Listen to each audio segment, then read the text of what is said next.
پدر سید پسر سید شریک زندگی سید، تو یوں کہیے کہ ہر رخ سے سیادت فاطمہ کی ہے، زمانہ خاک سمجھے گا جو رفعت فاطمہ کی ہے۔ اعوذ باللہ من الشیطان اللعین الرجیم، بسم اللہ الرحمن الرحیم۔ قائم چینل سے آپ کا ہوسٹ، آپ کا میزبان سید اقتدار علی دوبارہ آپ کی خدمت میں حاضر ہوا ہے، اور کیونکہ خاتون جنت بی بی فاطمۃ الزہرا سلام اللہ علیہا کی شہادت کی تاریخیں چل رہی ہیں۔ گزشتہ پروگراموں کو آپ نے بہت پسند کیا۔ میں چاہتا ہوں کہ سلسلہ کلام جہاں سے منقطع ہوا تھا وہیں سے جوڑا جائے اور گفتگو کو دوبارہ سے شروع کیا جائے۔ عمران صاحب، میں بہت شکر گزار ہوں آپ کا کہ آپ نے اپنے قیمتی وقت میں سے دوبارہ ہمیں وقت دیا ہے اور آپ اسٹوڈیو میں حاضر ہوئے ہیں۔ آپ کا بہت شکریہ۔ آپ نے جہاں پہ گفتگو کو سننے والے اور دیکھنے والے تک چھوڑا تھا، بی بی فاطمۃ الزہرا کے فضائل آپ نے بیان کیے تھے، اور تو میں چاہوں گا کہ اس پہ گفتگو دوبارہ شروع کی جائے جہاں سے یہ گفتگو رکی تھی۔ آپ نے ایک لفظ استعمال کیا تھا جہاں پہ بی بی کے بہت سے القابات ہیں، وہاں ایک لقب ہے ام ابیہا، اپنے باپ کی ماں۔ تو یہ بہت ہی حسین اور بہت ہی وضاحت طلب لقب ہے شہزادی کونین کا۔ جی ہاں۔ میں چاہتا ہوں کہ پہلے آپ اس لقب کو سورہ کوثر کی روشنی میں اس کی وضاحت کریں۔ سبحان اللہ، سبحان اللہ، سبحان اللہ۔ بہت شکریہ آپ کا تمام دیکھنے والوں کی خدمت میں میری جانب سے السلام علیکم ورحمۃ اللہ، اور ایک مرتبہ پھر آپ کا میں بہت شکر گزار ہوں کہ آپ نے مجھے اس عبادت میں شامل کیا۔ بڑا اچھا سوال ہے آپ کا، اور گزشتہ پروگرام میں ہم نے اپنی گفتگو کو اسی منزل پر روکا تھا کہ شہزادی کے القابات میں ایک لقب ام ابیہا ہے، اور پیغمبر اکرم صلی اللہ علیہ وآلہ وسلم کی حدیث ہے الفاطمۃ ام ابیہا، جی، فاطمہ ام ابیہا یعنی اپنے باپ کی ماں ہے۔ جب اس پر بہت سارے ہمارے سننے والے یقیناً یہ سوال قائم کرتے ہیں اور کر سکتے ہیں، ان کا حق بھی ہے کہ کوئی بیٹی اپنے باپ کی ماں کس طرح ہو سکتی ہے۔ دیکھیے، بات یہ ہے کہ اس کے لیے ہمیں دیکھنا پڑے گا کہ لغت عرب میں کس کو کہتے ہیں۔ جی، پیغمبر نے فرمایا ام ابیہا، تو کس کو کہا جاتا ہے لغت عرب میں؟ تو اگر آپ مفردات اٹھا کر دیکھیے اور آپ المنجد اٹھا کر دیکھیے تو آپ کو لفظ کے دو معنی بہت واضح ہو کر نظر آئیں گے۔ ایک یہ کہ ماں اس شے کو کہا جاتا ہے کہ جو کسی دوسری شے کے وجود میں آنے کا وسیلہ بن جائے۔ سبحان اللہ، بہت خوب۔ ایک یہ ہے کہ ماں کس کو کہا جاتا ہے کہ جو کسی دوسری شے کے وجود میں آنے کا ذریعہ اور وسیلہ بن جائے تو اس کو کہا جاتا ہے ام۔ واہ۔ ماں کو ماں کہتے ہی اس لیے ہے کہ وہ آپ کے وجود کا ذریعہ بن جاتی ہے، سبحان اللہ۔ وسیلہ بن جاتی ہے، تو اس کو کہا جاتا ہے۔ دوسرا جو ہے، یعنی جو اطلاق ہے اس لفظ کا، وہ اس پہ ہے کہ جب کوئی شے کسی دوسری شے کو اس کے تمام کمالات اور صفات کے ساتھ اپنے اندر سمو لے تو اسے بھی کہا جاتا ہے۔ سبحان اللہ۔ اب اس کی وضاحت اور مثال یقیناً میرے سننے والے کہیں گے کہ اس کی وضاحت اور مثال دیجئے کہ اگر کوئی چیز کسی دوسری شے کو اس کے تمام کمالات کے ساتھ اپنے اندر سمو لے، اس کے اوپر لفظ کا اطلاق کیسے ہے؟ مکے کو ام القریٰ کہا جاتا تھا، آپ کے ذہن میں محفوظ ہے۔ ام القریٰ یعنی شہروں کی ماں۔ اب یہ شہروں کی ماں اس کو کیوں کہا گیا؟ اس لیے کہا گیا کہ کائنات میں جتنے شہر ہیں ان سب کی فضیلتیں اس شہر میں سمٹ آئی ہیں، تو جب سارے شہروں کی فضیلتیں اس میں سمٹ آئیں تو یہ کیا ہو گیا؟ ام القریٰ یعنی شہروں کی ماں۔ سبحان اللہ۔ اچھا، اب آپ کو ایک اور میں مثال دیتا ہوں۔ قرآن کا ایک لقب ہے ام الکتاب، کتابوں کی ماں۔ یعنی اس کو ام الکتاب کیوں کہا گیا؟ اس لیے کہا گیا کہ کائنات کا جتنا علم ہے، اگر ہم اس کو سمیٹے بات کو تو یہ ہوگا کائنات کا جتنا علم ہے وہ 4 صحیفوں میں سمٹ آیا، اور 4 صحیفوں کا جو علم ہے وہ تمام کا تمام سمٹ آیا قرآن میں۔ بے شک۔ تو جب قرآن میں علم سمٹ آیا تو یہ ام الکتاب ہو گئی۔ سورہ الحمد کا لقب ام القرآن ہے، کیوں؟ اس لیے کہ قرآن کا سارا علم جو ہے وہ سورہ الحمد میں سمٹ آیا ہے۔ اس کا مطلب یہ ہوا کہ اگر کسی چیز میں کسی دوسری چیز کی تمام تر صفات اور کمالات سمٹ آئیں تو اس کے اوپر بھی لفظ ام کا اطلاق ہوتا ہے۔ سبحان اللہ۔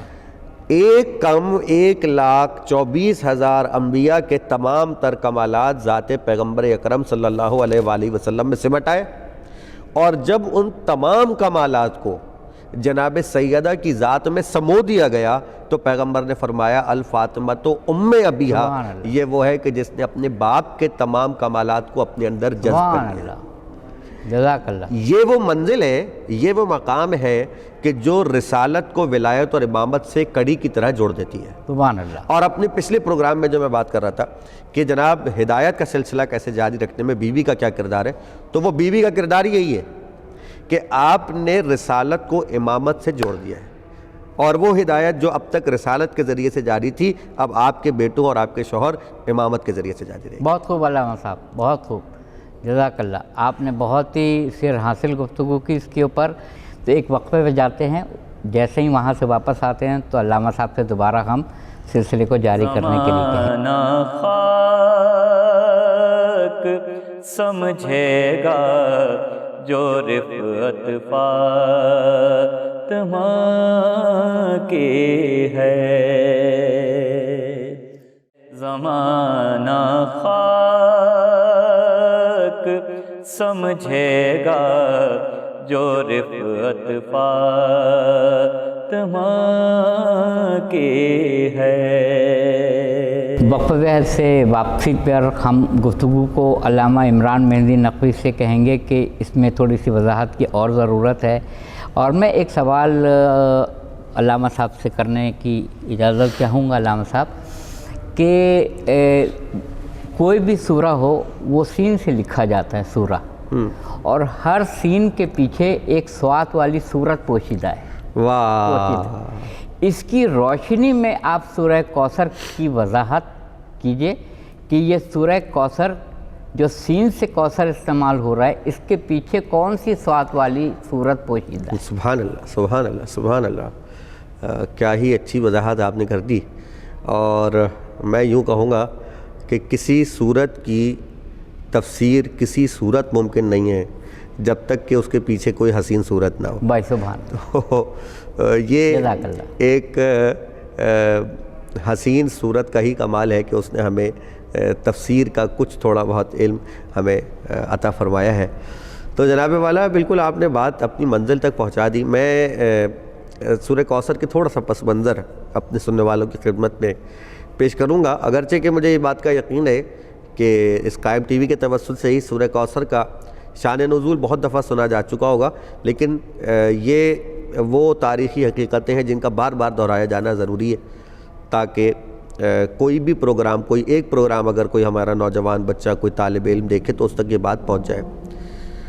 سورۃ الکوثر 108 نمبر کا سورہ ہے قرآن مجید کا، اور ایک لطیف گوشہ اس میں یہ ہے کہ 8 اور 1 یعنی 108 9 بنتا ہے، سبحان اللہ۔ اور جناب فاطمہ کا جو عدد ہے وہ بھی 9 ہی ہے، جی، تو یہ بھی ایک اشارہ ہے، یہ بھی ایک اشارہ بہت ہے۔ خوب۔ اچھا، اس کا شان نزول یہ ہے کہ اس میں ایک لفظ آیا ہے ابتر، ان شانیہ کا هو الابتر۔ عرب میں یہ لفظ بہت سخت لفظ ہے، اور میں یوں کہوں کہ یہ رحمت للعالمین کی رحمت کے شایع نشان لفظ نہیں تھا۔ قرآن مجید نے اتنے سخت الفاظ کا استعمال کم کیا ہے جو یہاں کیا گیا ہے، اور ابتر کے مقابلے پر جو لفظ رکھا ہے کوثر، یہ بھی میں آپ کو بتاتا چلوں کہ پورے قرآن مجید میں یہ لفظ کوثر صرف ایک ہی جگہ پہ آیا اور وہ یہاں ہے، جی، دوسرے کسی مقام پہ کوثر نہیں ہے۔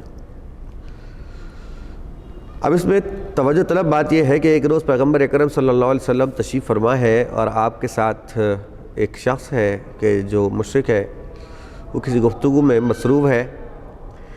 جب وہ گفتگو کر کے جا رہا ہے تو اس کے مشرک ساتھی اس سے پوچھتے ہیں کہ تم کس سے گفتگو کر رہے تھے؟ اس نے رسول کی طرف اشارہ کر کے کہا اس ابتر شخص سے۔ یہ لفظ اس کا تھا کہ جس کا جواب قرآن نے دیا ہے۔ اس شخص کا نام ہے عاص بن وائل۔ جی ہاں، اور یہ عاص بن وائل وہ شخص ہے کہ جس کی نسل نے ہمیشہ دشمنی اہل بیت رکھی ہے، اور اس کی نسل سے تعلق رکھنے والے لوگ کربلا کے میدان میں قاتلان امام حسین میں شامل رہے ہیں۔ عاص بن وائل نے جب پیغمبر کو ابتر کہا تو پیغمبر کو اس سے تکلیف ہوئی، یعنی دل پہ چوٹ لگی آپ کے۔ حضور اکرم صلی اللہ علیہ وآلہ وسلم نے جب اس کی تکلیف کو محسوس کیا تو ممکن نہیں ہے کہ محبوب کو تکلیف ہو اور محب نہ محسوس کرے۔ سبحان اللہ۔ یہ محبت کے تقاضوں کے منافی ہے۔ نہ ایسا محبوب کسی نے دیکھا ہے اور نہ ایسی محبت کسی نے دیکھی۔ بے شک۔ اب تو دعا کرتے ہیں کہ پروردگار ہمارے دلوں میں بھی ان کی محبتوں کا کوئی حصہ ڈال دے۔ بے شک۔ ہم لوگ جو دنیا کی تمام چیزوں میں لگے رہتے ہیں، ہمارے دلوں میں ان کی محبت پیدا ہو جائے۔ تو جناب اللہ نے حضور اکرم کے گویا کہ دل مبارک پر، قلب مبارک پر یہ مرہم رکھا کہ یہ شخص کہہ رہا ہے کہ وہ ابتر شخص جو بے اولاد ہے، اس کا مطلب یہی تھا کہ وہ بے اولاد ہے۔ ابتر مانی بے اولاد۔ تو قرآن نے کہا کہ انا آتیناک الکوثر، اے حبیب ہم تمہیں کوثر عطا فرما رہے ہیں، تم نماز پڑھو اور قربانی دو۔ اب سورہ کوثر کی ایک حسین ترین بات اور ایک حسین ترین پہلو یہ ہے کہ اس میں 3 چیزوں کا تذکرہ ہے۔ پہلی چیز اگر آپ دیکھیں، انا اعطیناک الکوثر فصلی لربک وانحر، تم نماز پڑھو اور قربانی دو۔ جی، یہ 3 چیزیں پیغمبر اکرم صلی اللہ علیہ وسلم جن کو نماز پڑھنے کا حکم دیا جا رہا ہے، ان کے لیے تاریخ اس بات پہ گواہ ہے کہ جب آپ کے نماز پڑھتے تھے تو آپ کے رستے میں کانٹے بھی بچھائے جاتے تھے، غلاظت آپ کے سر پہ رکھ دی جاتی تھی۔ ایسے واقعات بے شمار مرتبہ ہوئے۔ تو جب قرآن نے یہ کہا کہ تم نماز پڑھو، اس کا مطلب یہ ہے کہ ایک ایسا وقت آئے گا کہ جب پیغمبر اسی مکے میں انتہائی اطمینان کے ساتھ نماز پڑھ سکیں گے۔ سبحان اللہ۔ اشارہ ہے اور بڑا حسین اشارہ ہے کہ کچھ ایسا وقت ہوگا، کوئی ایسا وقت ہوگا کہ جب اللہ کہہ رہا ہے کہ تم نماز پڑھو، تو گویا یہ اسی تاریخ کے تناظر میں آپ دیکھیے۔ سبحان اللہ۔ یہ میں اس ایک شخص کے جملے سے قرآن مجید نے فصاحت اور بلاغت کے کتنے باب کھول دیے اور پیغمبر کو کس کس بات پہ تشفی دی ہے، آپ ذرا یہ دیکھتے جائیے۔ پہلی بات، نماز پڑھو۔ تو نماز پڑھتے پیغمبر خانہ کعبہ میں آپ کی راہوں میں کانٹے بچھائے جاتے ہیں، آپ کے اوپر غلاظت کے ڈھیر رکھے جاتے ہیں، آپ کے اوپر کچرا پھینکا جاتا ہے۔ تو اللہ نے آپ کو یہ تسلی دی ہے کہ پیغمبر، اے میرے حبیب، ایک وقت ایسا آئے گا کہ جب تم اطمینان اور تسلی کے ساتھ یہ نماز پڑھو گا، اور کوئی نہیں ہوگا جو تمہاری راہوں میں کانٹے بچھائے، جو تمہارے اوپر کچرا پھینکے یا تمہارے اوپر غلاظت رکھے، بلکہ یہ خانہ کعبہ کی چابیاں تو جس کو تم دو گے اس کے پاس رہیں گی، اور جس کو تم اجازت دو گے وہ یہاں رہے گا، جس کو تم اجازت نہیں دو گے وہ یہاں نہیں رہے گا۔ دوسرا، قربانی دو۔ قربانی وہ دیتا ہے جو غنی ہوتا ہے، واہ، قربانی وہ دیتا ہے جو صاحب حیثیت ہوتا ہے۔ بے شک۔ پیغمبر صلی اللہ علیہ وسلم کی زندگی کا ایک پہلو وہ ہے جس میں تنگ دستی ہے، جس کا ایک اشارہ سورہ زحا میں بھی آپ کو ملتا ہے۔ جی ہاں۔ وجد کا ذالن فہدا، ٹھیک ہے نا جناب، علم جدد کا یتیمن فاوا، وہ آپ نے آیتیں پڑھی۔ تو جب قرآن نے یہ کہا کہ تم قربانی دو، اس کا مطلب یہ ہے کہ اے میرے حبیب یہ تنگ دستی بھی ختم ہو جائے گی، اور ایک وقت ایسا آئے گا کہ جب تم غنی ہوگے، سبحان اللہ، تم قربانی دو گے۔ اور اب تیسری چیز جو سب سے اہم ہے وہ کیا ہے؟ انا اعطیناک الکوثر۔ اے میرے حبیب، یہ تم سے کہہ رہے ہیں کہ تم بے اولاد ہو۔ میں حیران ہوتا ہوں ان لوگوں پر کہ جو یہ کہتے ہیں کہ کوثر اصل میں جنت کی ایک نہر کا نام ہے۔